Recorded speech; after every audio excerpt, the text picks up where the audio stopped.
ഒഴിക്കുക. ബാക്കിയുള്ളത് നമ്മുടെ സ്വന്തം ശിരസിലും തളിക്കാവുന്നതാണ്. ഒരു തുള്ളി പോലും തറയിൽ വീഴുവാൻ പാടുള്ളതല്ല.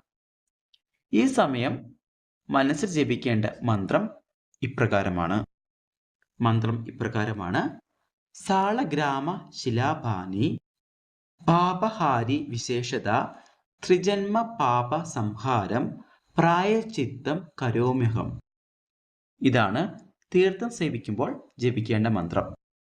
വലതു കൈയിലാണ് നമ്മൾ തീർത്ഥം വാങ്ങിക്കേണ്ടത്. ഒരു കാരണവശാലും ഇടത്തെ കൈ വലത്തെ കൈയിൽ ടച്ച് ചെയ്യേണ്ട ആവശ്യമില്ല. ചില ആൾക്കാർ ഇങ്ങനെ താങ്ങി പിടിക്കുന്ന പോലെ ഇടത്തെ കൈ വലത്തെ കൈയിൽ ഇങ്ങനെ പിടിച്ചുകൊണ്ട് നിന്നും തീർത്ഥം വാങ്ങിക്കാറുണ്ട്. അങ്ങനെ ചെയ്യേണ്ട ആവശ്യമില്ല.